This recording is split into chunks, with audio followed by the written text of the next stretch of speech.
Seja bem-vindo ao canal da Terceira Igreja Presbiteriana de Cotia, uma igreja reformada que glorifica a Deus por meio de pregações expositivas e vida em santidade. A mensagem a seguir foi gravada em um de nossos cultos. Venha nos visitar no próximo domingo às 18 horas. Inscreva-se no canal e ative as notificações para receber novas mensagens. Para mais conteúdo, siga-nos também no Spotify e no Instagram.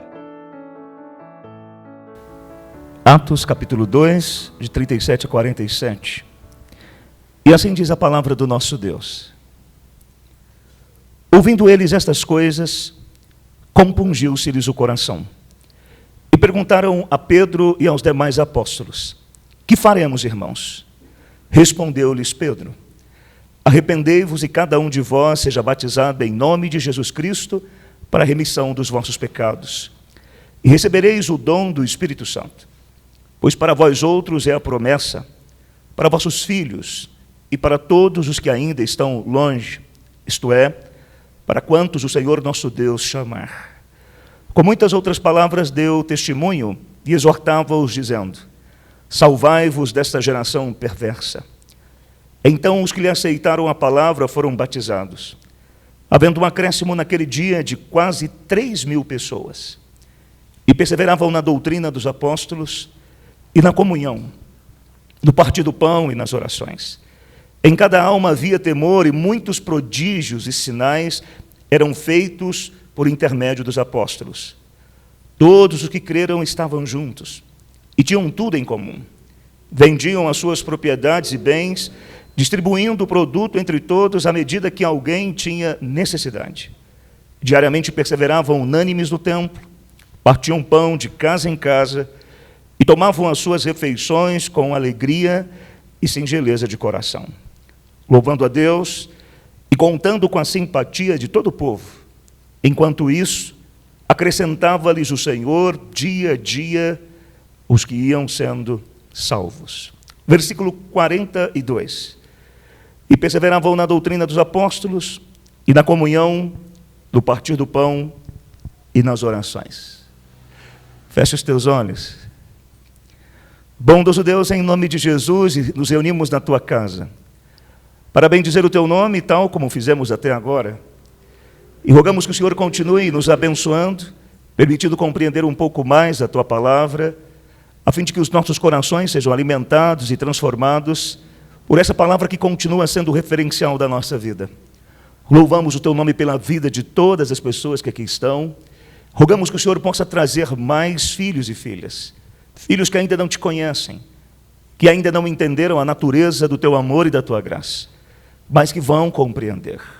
Quando esse evangelho poderoso atingir o âmago dos seus corações, quando o Espírito Santo aplicar a verdade neles, e quando nós, instrumento do Senhor neste mundo, vivermos cheios do Espírito Santo e evangelizarmos com o nosso coração e com a nossa mente. Fale poderosamente aos nossos corações, transforme a nossa vida, em nome e por amor de Jesus.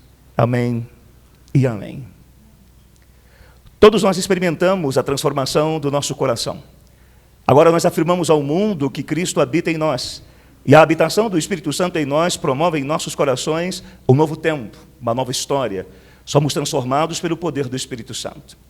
Todavia, se nós somos transformados pelo poder do Espírito Santo, como cristãos cheios do Espírito Santo vivem? Ou como nós deveríamos viver? É isto que eu gostaria de alguma forma responder a vocês, à luz do texto bíblico, rogando que o Espírito Santo nos permita compreender um pouco mais a passagem bíblica que lemos nessa noite. Todavia, na semana passada, quando nós estávamos reunidos aqui, nós também fizemos uma exposição falando um pouco sobre igreja. E a pergunta central foi: o que é igreja? Nós chegamos à conclusão de que igreja é uma comunidade. Por isso fizemos a exposição da carta do apóstolo Paulo aos Coríntios, a sua primeira carta. E nessa carta, pontualmente, o apóstolo Paulo estava chamando a atenção daqueles irmãos para o fato de que nós somos uma comunidade de Deus, uma comunidade que começa desde o Antigo Testamento. Deus vem manifestando o seu poder e a sua graça. Semana passada nós aprendemos 3 verdades fundamentais. A igreja é uma comunidade divina, ela é uma comunidade histórica e ela é uma comunidade santa. Essas 3 verdades devem embalar o nosso coração todos os dias, a fim de compreender que nós somos de Deus e que Ele nos fez estar aqui neste mundo, neste tempo, nesse século e neste local. e ao mesmo tempo é necessário ter uma vida santa, uma vida íntegra, guiada pelo poder do Espírito Santo. Semana passada, então, Deus estava convocando-nos a compreender que nós somos uma comunidade, santificados pelo poder da sua graça e pelo poder do seu Espírito, e que agora podemos conjugar a nossa vida de adoração, de celebração, sabendo que Deus está constantemente conduzindo a nossa história e permitindo que outras pessoas também possam ter a mesma experiência que tivemos de receber Jesus como o Salvador da nossa vida e do nosso coração. Hoje eu gostaria que nós pudéssemos pensar um pouco sobre as nossas vivências, sobre as nossas experiências, sobre o nosso cotidiano, posto que nós somos transformados pelo poder do Espírito Santo. Agora o Espírito Santo reside, habita, nós declaramos ao mundo que Jesus Cristo é o nosso Salvador. Mas como vivemos? Como demonstramos que de fato Cristo está habitando poderosamente em nossos corações? O John Stott, um grande autor do passado, ele disse o seguinte: não devemos perguntar o que há de errado com o mundo. Esse diagnóstico já foi dado. Em vez disso, devemos perguntar o que aconteceu com o sal e a luz. Temos a obrigação de ensinar que uma nova vida em Cristo, inevitavelmente, terá novas atitudes, novas ambições e novos padrões. Pois na conversão cristã, não somente as coisas antigas passam, mas em seu lugar, coisas novas chegam. O que esse autor está chamando a nossa atenção é para o fato de que agora coisas novas chegaram. Somos habitados e transformados por esse Espírito Santo, e ele habitando em nós, é necessário que todos os dias estejamos conjugando uma vida de plenitude, cheios do Espírito Santo, guiados pelo Espírito Santo. De tal modo que quando nós vivermos cheios do Espírito Santo, as pessoas vão perceber que de fato nós nos transformamos, não por conta da nossa força, mas por conta do poder de Deus, fomos transformados em novas criaturas. Somos filhos e filhas, que nós estamos levantando todos os dias pela manhã, conduzindo as nossas crianças à escola, trabalhando em diversos setores dessa cidade, mas uma coisa há em nós: uma presença poderosa do Espírito Santo, de tal modo que as pessoas estão percebendo que nós somos de Deus, não por conta apenas das nossas roupas, não por conta do nosso linguajar, não por conta apenas de uma variedade de palavras evangélicas que estão perdendo sentido por conta da igreja evangélica brasileira, mas porque o Espírito Santo habitando em nós, ele faz com que a nossa vida esteja em íntima comunhão com Deus Todo-Poderoso. Se nós somos e estamos cheios do Espírito Santo, quais são as marcas? As características fundamentais de cristãos cheios do Espírito Santo. Me parece que pontualmente é isto que Lucas está fazendo neste livro que lemos. Lucas é o autor desse livro.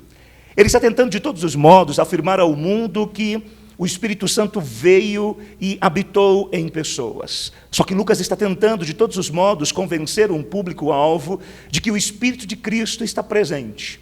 Ele escreve o seu evangelho, afirmando que a salvação é o caminho pelo qual todos os homens devem experimentar uma mudança dos seus corações. E ele escreve o livro de Atos, uma narrativa histórica, contando a história de como a igreja se desenvolveu durante todo o Novo Testamento e como Pedro e Paulo e outras pessoas foram instrumentos poderosos a fim de que outras pessoas pudessem compreender a natureza do Evangelho. Ele está contando a história da salvação e aquilo que acontece em Jerusalém. Atos 2, o texto que lemos nessa noite, ele pontualmente está marcando um dos elementos mais importantes da história do mundo, a descida do Espírito Santo. Quando havia uma promessa no Antigo Testamento de que o Espírito Santo viria sobre os homens, habitaria poderosamente em seus corações e mentes e iria transformar esses homens em instrumentos poderosos da proclamação do Evangelho. Sem falar ainda o fato de que agora, no Novo Testamento, aquilo que foi prometido no Antigo Testamento começa a acontecer de modo visível, a inclusão dos gentios no corpo de Cristo.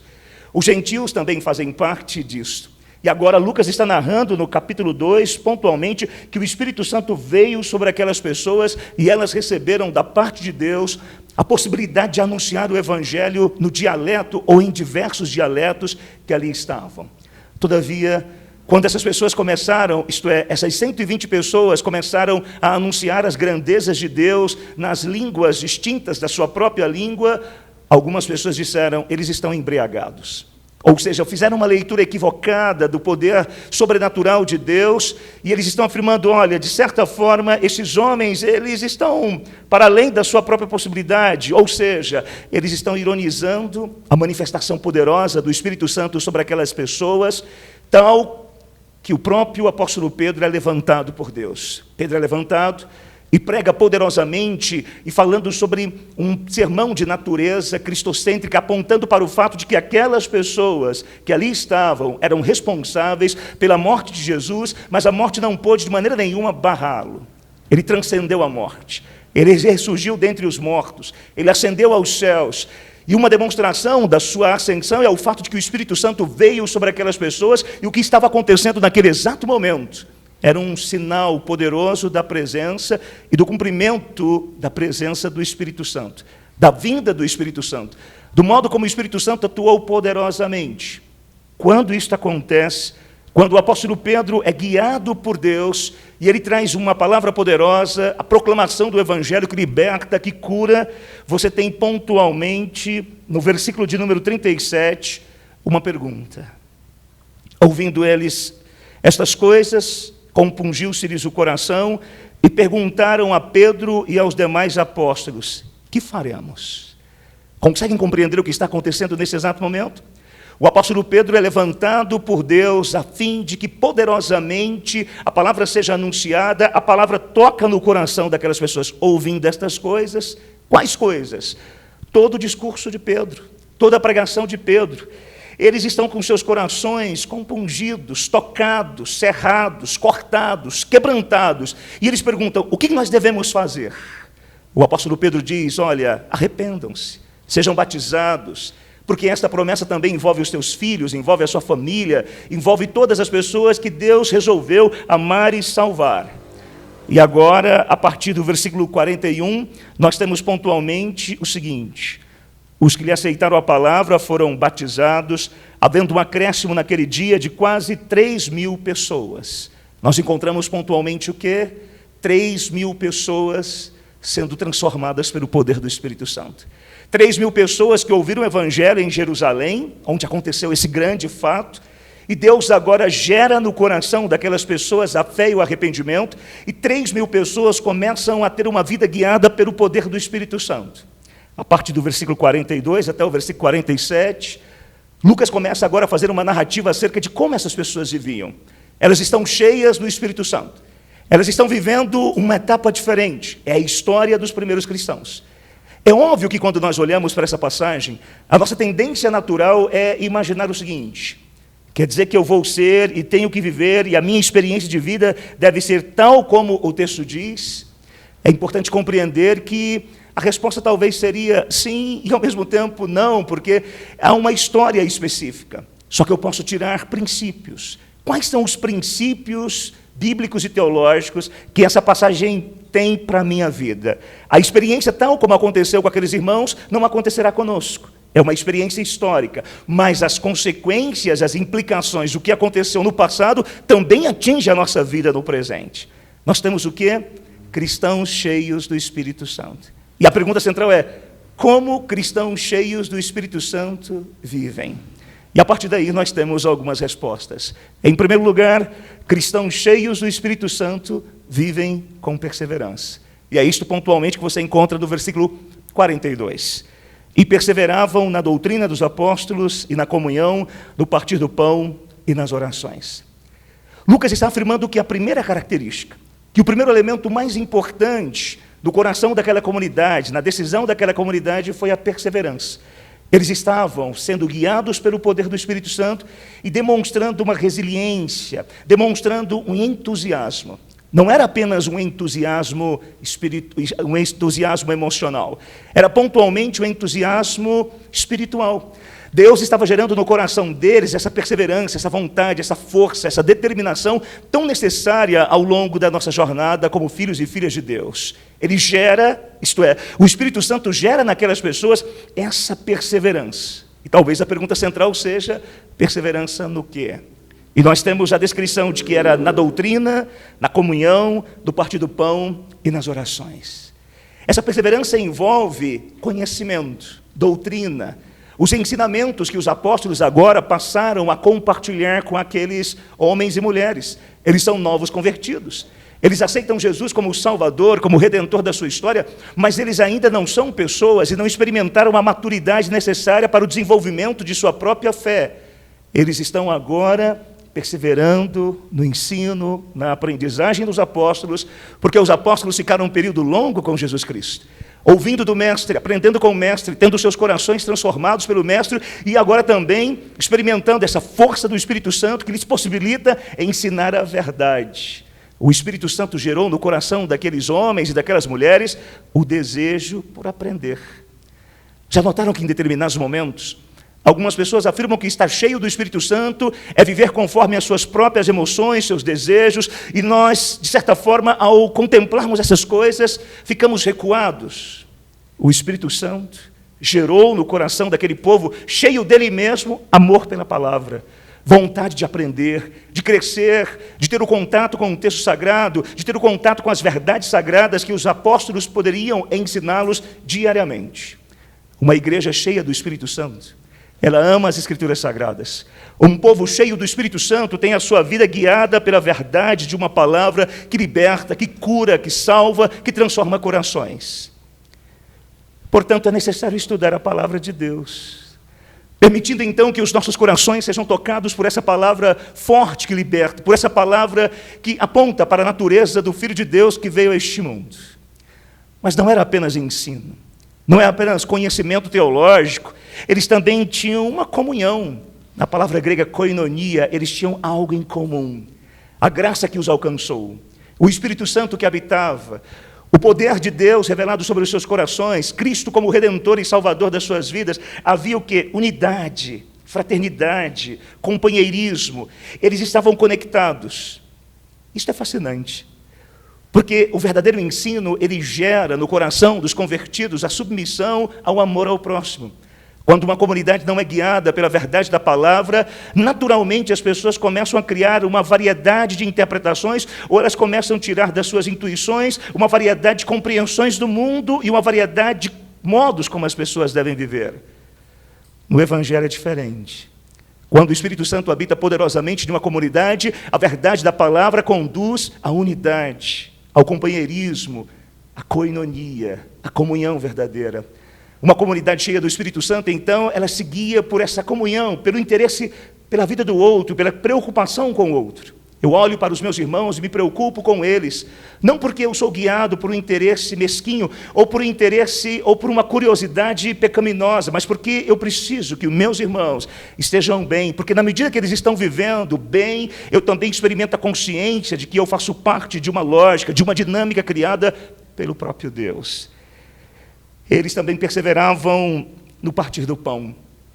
É lindo essa imagem da partilha, de compartilhar aquilo que comiam, de compartilhar aquilo que faziam, de compartilhar aquilo que construíam ao longo da sua jornada com a força do seu trabalho.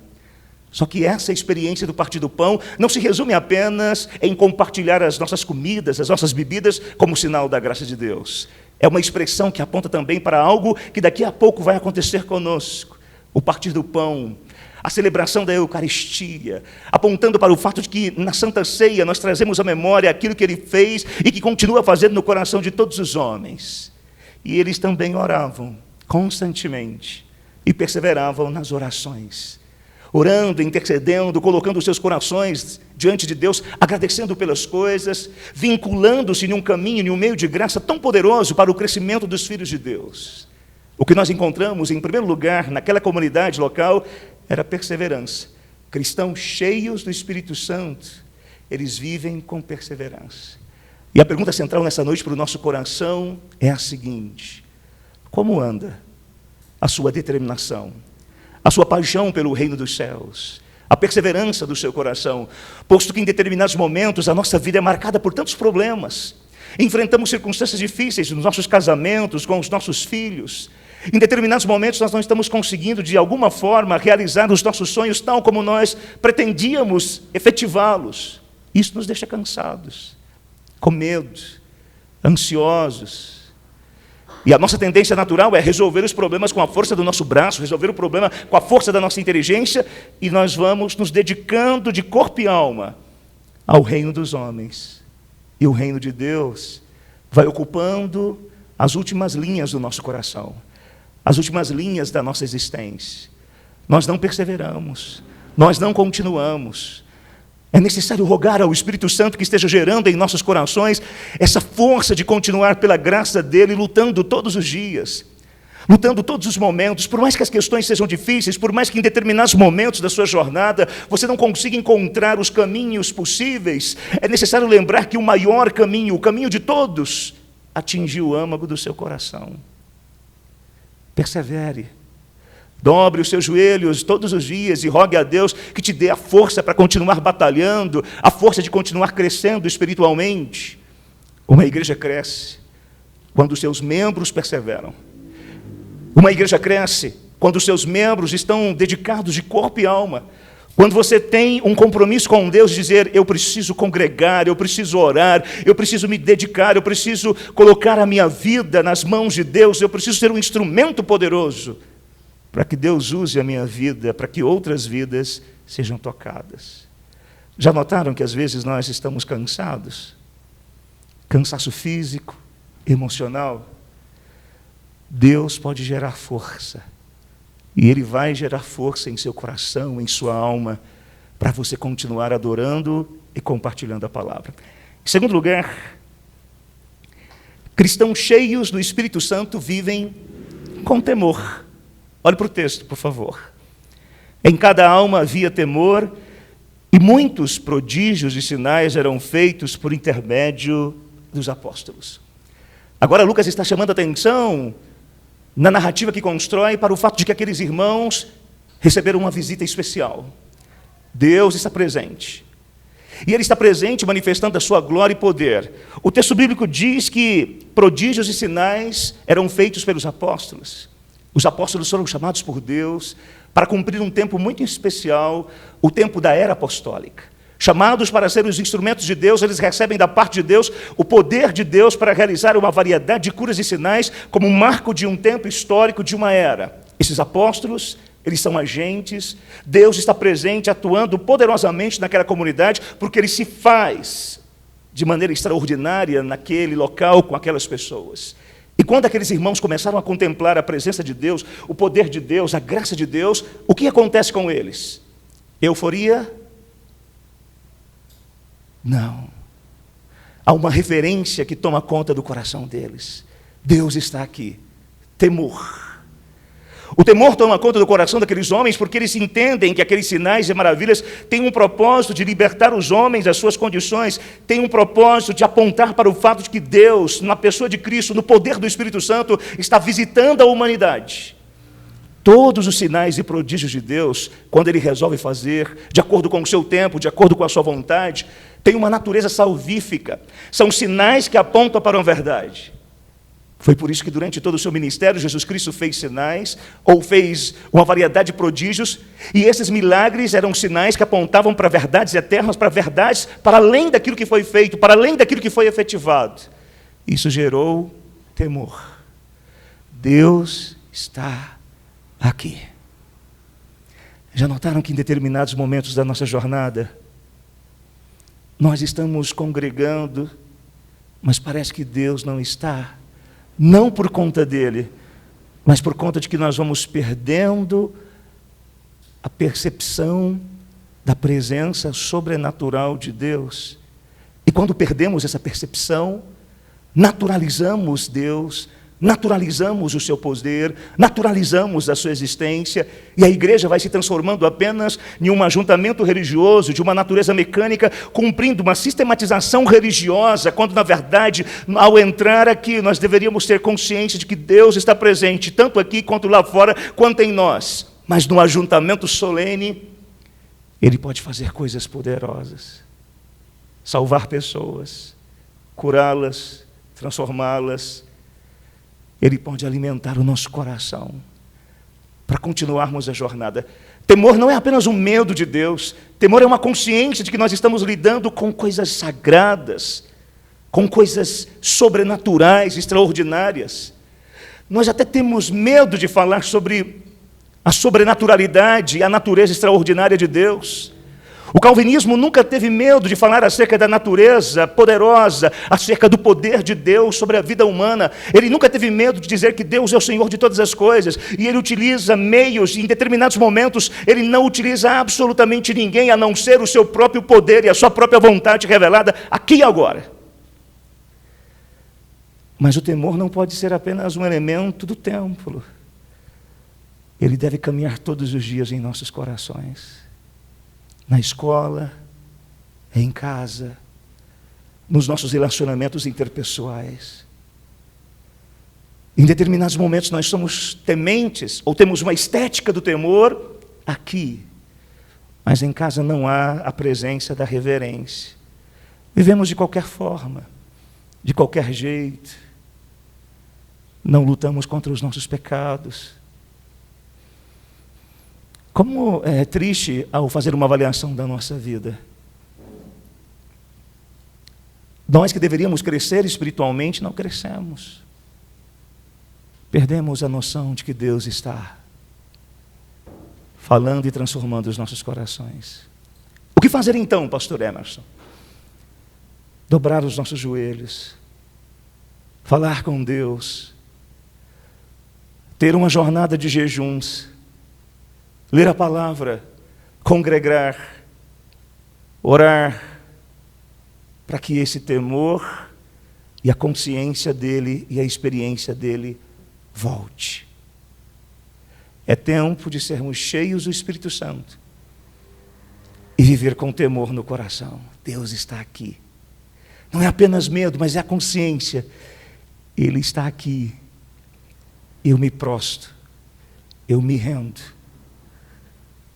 aos pés dele. Em terceiro lugar, cristãos cheios do Espírito Santo vivem com generosidade. O texto continua dizendo: todos os que creram estavam juntos e tinham tudo em comum.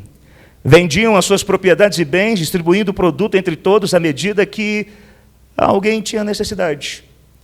Nós aprendemos no primeiro momento que esses irmãos que estavam cheios do Espírito Santo revelaram unidade, koinonia. Ou seja, a verdadeira comunhão. E essa comunhão, ela também é vista nessas expressões.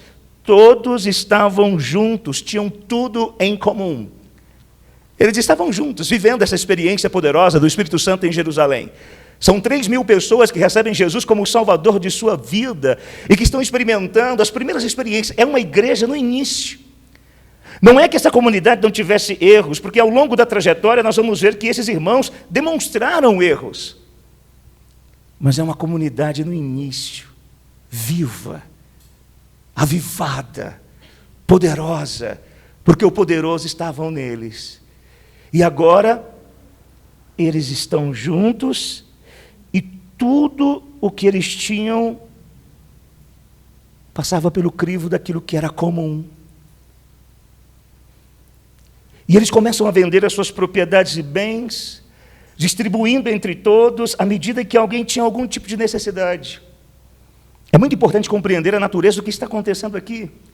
Quando o Espírito Santo habita poderosamente no coração de uma comunidade, quando o Espírito Santo habita poderosamente no coração de um homem ou de uma mulher transformados por Deus, o próprio Deus permite que os seus corações sejam tocados pela consciência de que maior do que os seus bens é o reino, e de que os seus bens estão à disposição do reino dos céus, e que de acordo com as necessidades dos outros, o próprio Espírito Santo gera a generosidade, a partilha e o cuidado dos outros. Não é algo que é imposto. Eu não preciso do governo federal, eu não preciso, por exemplo, de uma ideologia política para condicionar a minha mentalidade e ter a consciência do que aquilo que deve ser compartilhado. Os filhos de Deus, eles não precisam de uma ideologia política para fazê-los partilhadores das coisas que têm. O próprio Deus gera no coração dos seus filhos a consciência da generosidade. Eles vendiam as suas propriedades e bens, distribuindo o produto entre todos à medida. Havia uma organização naquilo que era feito, porque os apóstolos, e logo no futuro nós teremos o nascimento da junta diaconal realizando tal função, haviam pessoas que tinham necessidades, viúvas, órfãos, Não está acontecendo nada de novo, porque isso já acontecia no Antigo Testamento. No Antigo Testamento já existia o cuidado de Deus para com o estrangeiro, para com os órfãos e viúvas, para com aqueles que não tinham condições, num determinado momento da sua vida, de guiarem as suas próprias histórias pela força do seu trabalho. A igreja, ou Deus, sempre foi um Deus de braços abertos, acolhendo debaixo de si os carentes. Isso nos permite compreender, então, que é tempo de cuidar do povo, cuidar das pessoas. Se nós estamos cheios do Espírito Santo, nós precisamos compreender que existem pessoas vivendo em condições miseráveis. A primeira natureza miserável da existência humana é a sua condição espiritual. Um homem sem Deus está num estado de decomposição espiritual e existencial. E nós somos tão generosos, não porque nós sejamos essencialmente bons, mas porque o Espírito que habita em nós nos convence de que nós fomos alcançados, que nós partilhamos Jesus. E esse evangelho cuida também não apenas da alma, mas também cuida do corpo, cuida da inteligência, cuida de todos os atributos que constituem a vida humana. Nós cuidamos da alma, do corpo, da inteligência, porque a igreja é assim. Mas eu gostaria de fazer uma pergunta para vocês, ou uma pergunta para mim mesmo. Como é que anda a sua generosidade? Você tem um coração generoso? Primeiro, a generosidade em amar as pessoas, em dizer: o meu coração é uma terra aberta, é uma terra fértil, eu quero abraçar, eu quero beijar, eu quero que as pessoas sejam amadas por mim. Como é que anda a sua generosidade em termos de afeto? Algumas pessoas estão congregando, mas não demonstram de maneira nenhuma o amor pelo outro, o afeto. São duras, insensíveis, distantes. Eu gosto de ir à igreja, mas não gosto de viver, e de estar, e de ser a igreja. Não é possível. Tua casa tem que ser um ambiente aberto. Eu sei que em determinados momentos é difícil, por conta das nossas famílias, porque cada pessoa enfrenta problemas diferentes ao longo da jornada. Mas é tempo de abrir os nossos corações, abrir os nossos lares e abrir os nossos bolsos quando for necessário também. Isso é generosidade. Em último lugar, cristãos cheios do Espírito Santo vivem com equilíbrio. Se você olhar para o texto, está acontecendo algo absolutamente singular na história dessa comunidade. No versículo 46, o texto continua dizendo: eles perseveravam unânimes no templo, partiam o pão de casa em casa. Lucas está afirmando que aquela comunidade cheia do Espírito Santo compreendeu que existiam dois espaços fundamentais para que a espiritualidade fosse desenvolvida.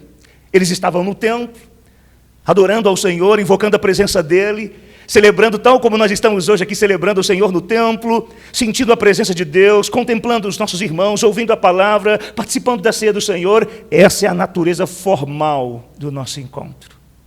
Eles estão no templo, diariamente, perseverando, perseverando, perseverando, perseverando. O templo é um espaço onde eles se reúnem para celebrar ao Senhor, para ter a experiência de que Deus está presente. Só que o texto bíblico diz que eles também partiam o pão de casa em casa. Templo, casa.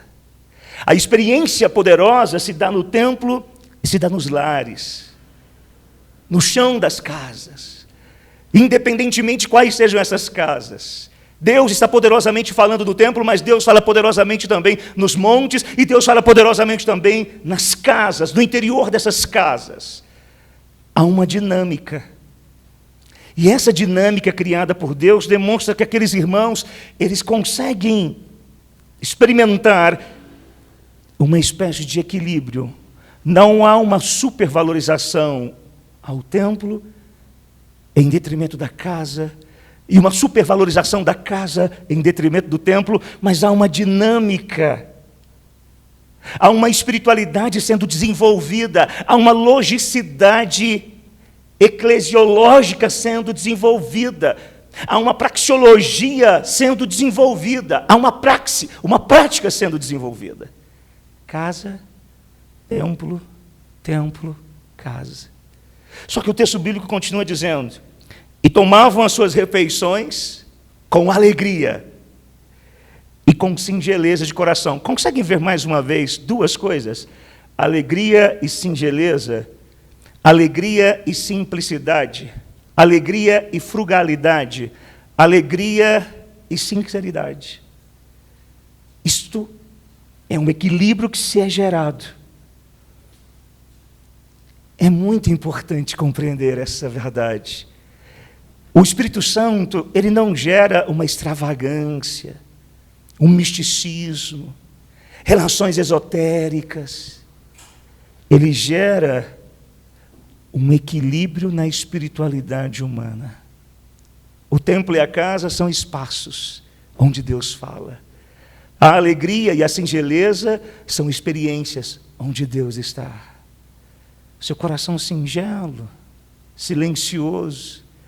E nesse coração singelo, silencioso, Deus está poderosamente falando, Deus está poderosamente habitando.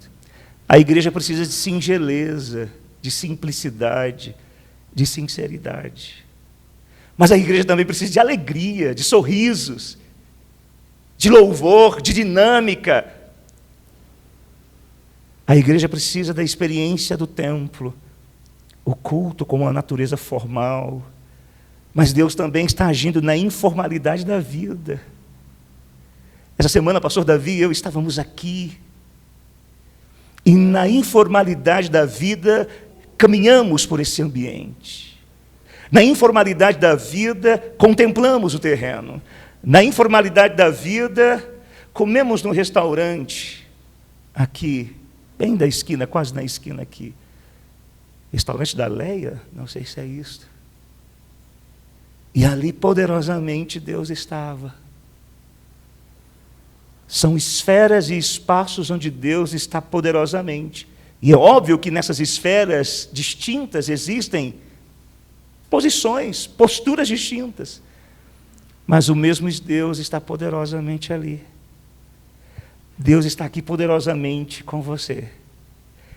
Mas Ele está poderosamente também com você na sua casa. Nós estamos aqui. E logo, logo estaremos na sua casa também. Eu, logo, logo, pela graça de Deus, espero estar lá na sua casa também. Comendo, sorrindo, orando, chorando, cantando. Uma feijoadinha, uma banana frita. Ai, não vejo a hora. Um doce de banana.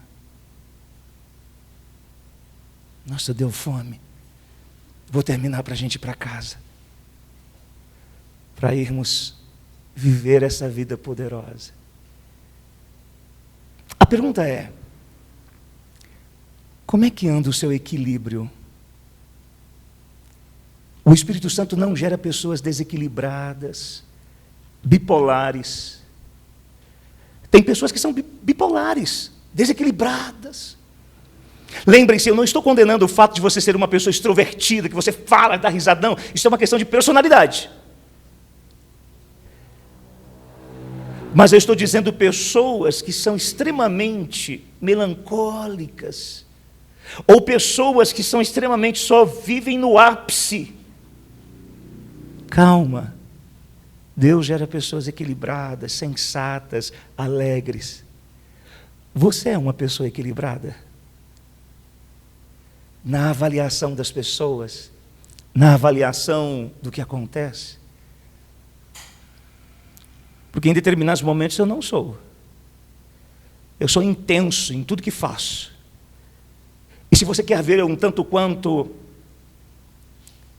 e com essa intensidade virando pecaminosidade, é quando eu fico igual um bicho acuado.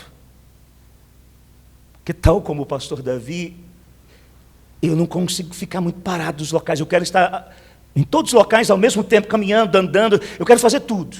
Agora mesmo eu estou numa fase difícil. Estou meio acuado. Ainda não conheço a cidade. Não sei dirigir aqui. Vira à esquerda, eu viro à direita. Vira à direita, eu viro à esquerda. Faça isso, eu não faço.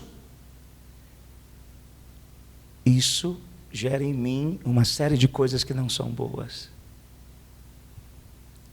Mas nós precisamos do equilíbrio de Deus, dessa sabedoria, dessa maturidade. O Espírito Santo gera equilíbrio. Uma pessoa sensata. E como diriam os manos, de boa, fazendo as coisas acontecerem. Irmãos, o John Stott disse que esse mundo já passou por um diagnóstico. O problema é que aqueles que foram chamados para ser sal e luz não estão vivendo como deveriam viver. Hoje nós aprendemos que cristãos cheios do Espírito Santo, eles vivem com perseverança, temor, generosidade e equilíbrio. Grave, por favor, isto. Como cristãos cheios do Espírito Santo vivem? Cristãos cheios do Espírito Santo vivem com perseverança, temor, generosidade e equilíbrio. Fizemos um estudo de caso, a análise da história de 3.000 pessoas. Que o Senhor nos abençoe a vivermos essa plenitude, a experimentarmos um novo tempo da nossa história, um novo ano, novos desafios, mas cheios do Espírito Santo. Em nome de Jesus. Amém e amém.